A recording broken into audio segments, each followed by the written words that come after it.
नमस्कार, hot topic में आपका स्वागत है। मैं हूं अखिलेश शर्मा। अपनी सरकार के खिलाफ विपक्ष के अविश्वास प्रस्ताव पर बहस से पहले प्रधानमंत्री नरेंद्र मोदी विपक्ष के नए गठबंधन INDIA पर लगातार हमला बोल रहे हैं। वह चाहे इंडिया गठबंधन के साथ इंडियन मुजाहिदीन का नाम लेना हो या इस गठबंधन को भ्रष्टाचार, परिवारवाद और तुष्टीकरण से जोड़कर क्विट इंडिया की बात करना हो, विपक्षी गठबंधन के नए नाम पर पीएम मोदी के आक्रामक तेवर बरकरार हैं। ये न केवल अगले लोकसभा चुनाव की तैयारियों के रूप में देखा जा रहा है, बल्कि चुनाव में भ्रष्टाचार, परिवारवाद और तुष्टीकरण जैसे मुद्दों को लेकर विपक्षी दलों को कटघरे में खड़ा करने की कोशिशों के तौर पर भी देखा जा रहा है। जाहिर है, अगले सप्ताह लोकसभा में अविश्वास प्रस्ताव के जवाब में पीएम मोदी विपक्ष पर ज्यादा हमलावर होंगे। आइए देखते हैं कि इस सप्ताह पीएम मोदी ने विपक्षी गठबंधन के नए नाम को लेकर किस तरह तीखे हमले बोले हैं।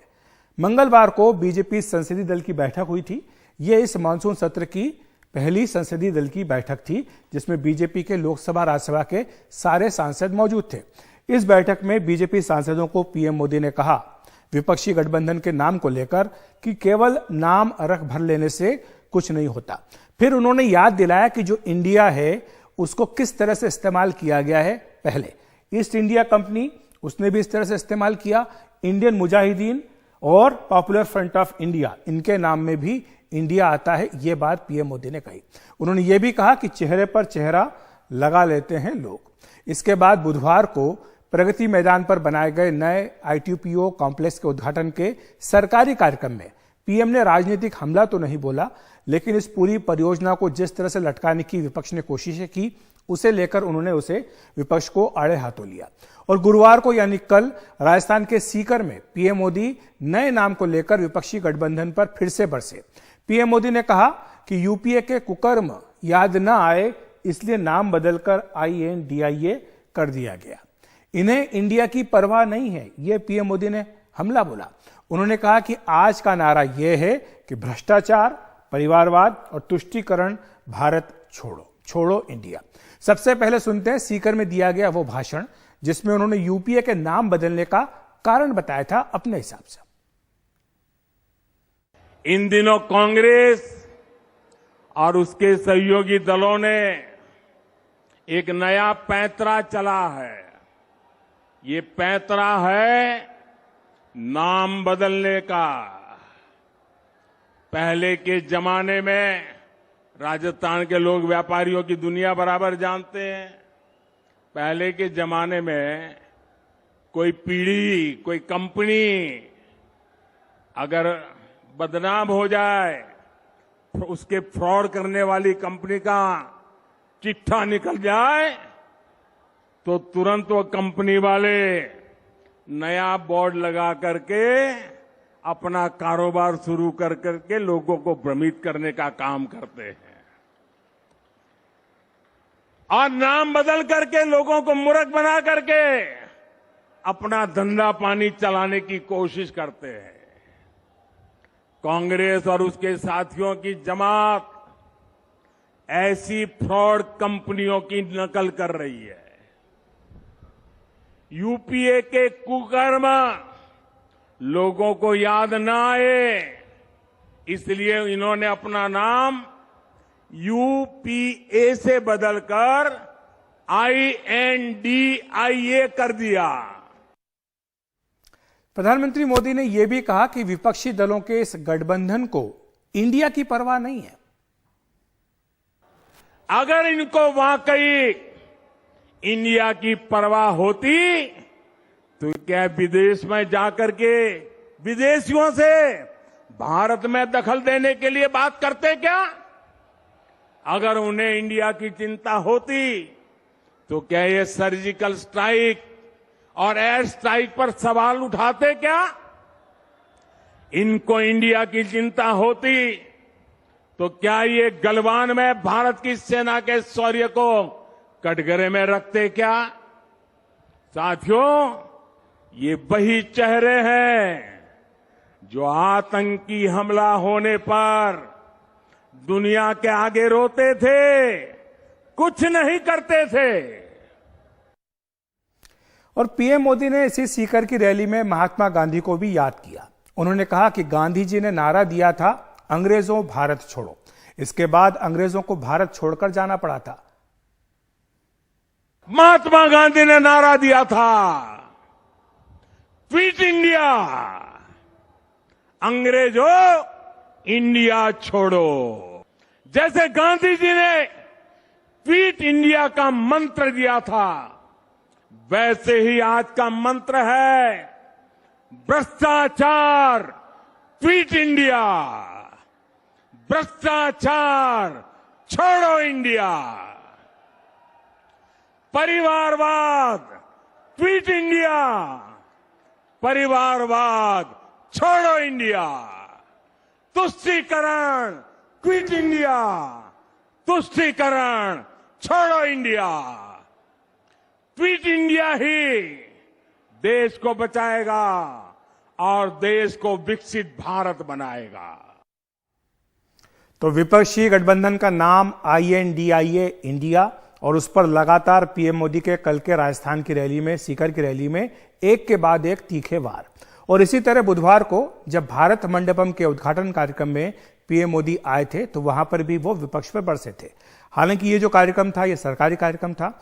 उन्होंने ये कहा कि ये जो प्रोजेक्ट है, इतना महत्वपूर्ण प्रोजेक्ट है, इसको लटकाने की किस तरह से कोशिशें की गई। नकारात्मक सोच वालों की कोई कमी तो है नहीं हमारे यहां। इस निर्माण को रोकने के लिए भी नकारात्मक सोच वालों ने क्या क्या कोशिशें नहीं की। खूब तूफान मचाया गया, अदालतों के चक्कर काटे गए, लेकिन जहां सत्य होता है वहां ईश्वर भी होता है। अब आपको याद होगा जब कर्तव्य पथ बन रहा था तो न जाने क्या क्या कथाएं चल रही थी।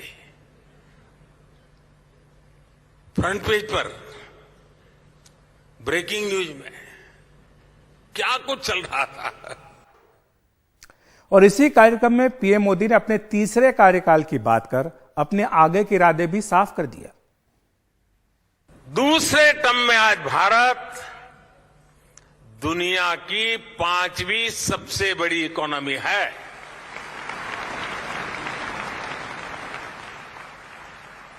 और ये ट्रैक रिकॉर्ड के आधार पर, बातों बातों में नहीं, ट्रैक रिकॉर्ड के आधार पर मैं कह रहा हूं, मैं देश को ये भी विश्वास दिलाऊंगा, तीसरे टर्म में दुनिया की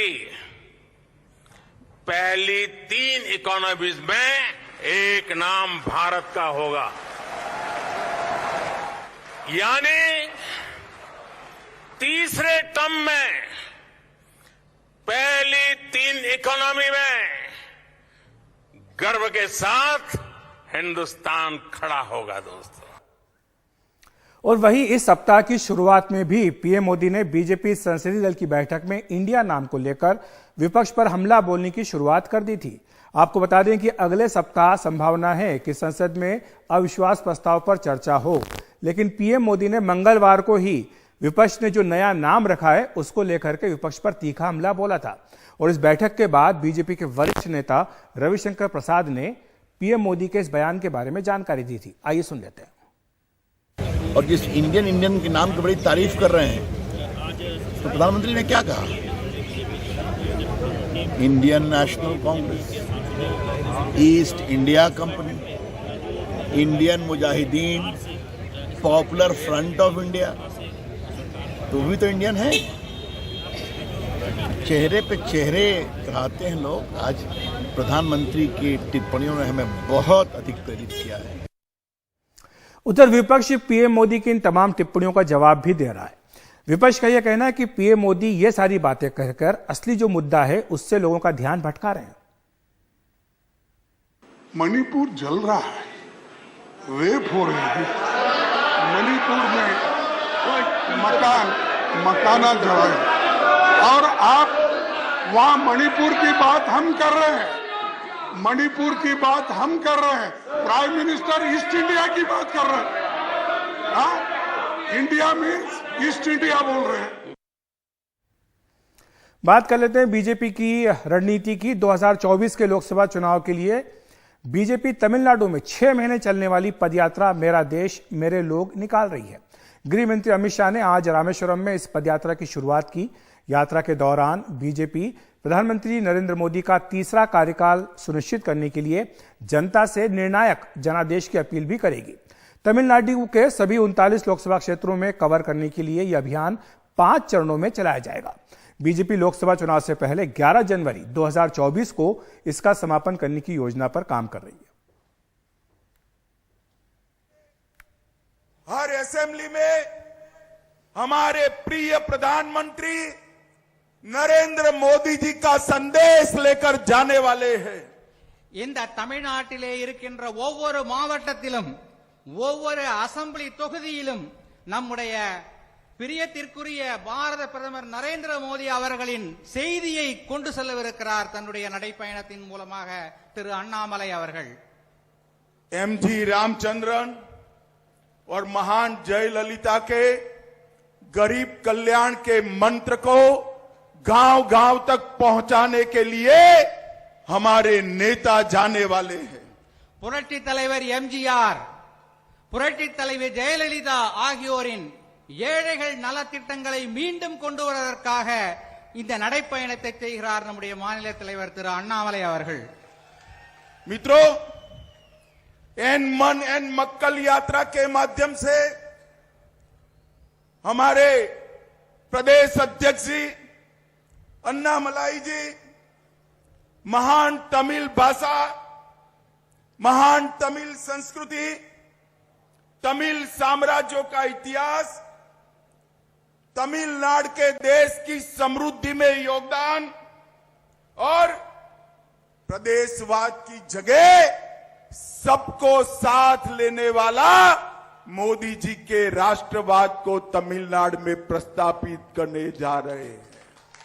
பாஜகவின் மாநில தலைவர் திரு அண்ணாமலை அவர்கள் தன்னுடைய இந்த நடைப்பயணத்தின் மூலமாக பாரம்பரியம் மிக்க தமிழ் மொழியையும் தமிழ் கலாச்சாரத்தையும் மேலும் வளப்படுத்தி நம்முடைய பிரதமர் அவர்களின் செய்தியை தமிழகத்தில் உள்ள அனைத்து மக்களிடமும் கொண்டு சேர்க்கவிருக்கிறார்। मोदी जी ने हमेशा तमिल भाषा, तमिल संस्कृति और तमिल नेताओं के उद्गारों को समग्र विश्व में अनेक मंचों से दुनिया के सामने रखा है। பாரத பிரதமர் நரேந்திர மோடி அவர்கள் தமிழ் மொழியின் பழமையை, சிறப்பினை உலகத்தின் பல்வேறு மேடைகளில் சென்று முழங்கி இருக்கிறார்। यूनाइटेड नेशन में सबसे पहले विश्व की सबसे पुरानी तमिल भाषा में बोलने वाले प्रधानमंत्री हमारे नरेंद्र मोदी जी है। ஐக்கிய நாடுகள் சபையிலே உலகத்திலேயே மிகவும் பழமையான மொழியாகிய தமிழ் மொழியை பற்றி பேசியது நம்முடைய பாரத பிரதமர் திரு நரேந்திர மோடி அவர்கள்। यथु मऊ रेया वरु मक लीर समग्र दुनिया एक है, ये G20 का घोष वाक्य तमिलनाडु संस्कृति से है। ये समग्र विश्व के सामने यूनाइटेड नेशन की जनरल असेंबली में नरेंद्र मोदी जी ने कहा है। G20 அதனுடைய கூட்டங்கள் எல்லாம் இப்போது நாட்டிலே நடக்கிறது। அதன் முத்திரை வாசகமான யாதும் ஊரே யாவரும் கேளிர் என்ற வாசகத்தை நரேந்திர மோடி அவர்கள் ஐக்கிய நாடுகள் சபையிலே முழங்கினார்। अपनी फ्रांस यात्रा के दौरान मोदी जी ने महान संत तिरुवल्लुवर की प्रतिमा के निर्माण की घोषणा की है। பாரத பிரதமர் நரேந்திர மோடி அவர்கள் திருவள்ளுவரின் சிலை நிறுவப்படும் என்பதையும் அறிவித்திருக்கிறார்கள்। तमिल के साथ साथ देश के हर राज्य की भाषा को गौरव दिलाने के लिए 11 दिसंबर को राष्ट्रीय भाषा दिवस घोषित कर सुब्रमण्यम भारती को महान श्रद्धांजलि हमारे नरेंद्र मोदी जी ने दी है। महाकवि भारतीयार आप सुन रहे हैं गृह मंत्री अमित शाह को, जो इस समय रामेश्वरम में बीजेपी के 6 महीने तक चलने वाली पदयात्रा के अभियान मेरा देश मेरे लोग का शुभारंभ कर रहे हैं। वक्त एक ब्रेक का। மோடி அவர்கள் நம்மை பெருமை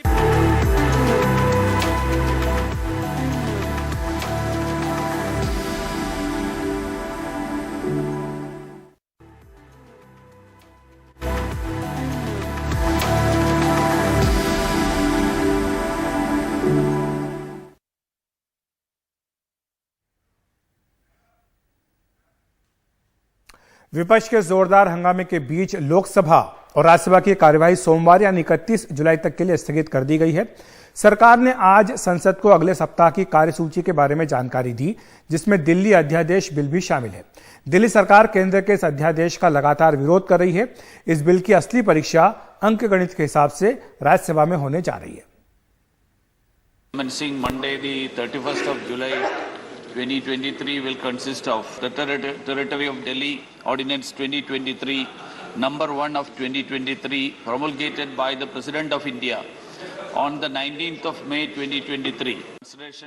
शुक्रवार को सरकार ने संसद को बताया कि दिल्ली सरकार के अधिकारियों की ट्रांसफर पोस्टिंग से संबंधित दिल्ली ऑर्डिनेंस बिल अगले हफ्ते संसद के दोनों सदनों में पेश होगा। दिल्ली ऑर्डिनेंस बिल की असली लड़ाई राज्यसभा में है, जहां एक एक वोट गिने जा रहे हैं। इसी से एक सवाल राज्यसभा के उपसभापति हरिवंश को लेकर भी अहम हो गया है, जो जेडीयू से सांसद हैं।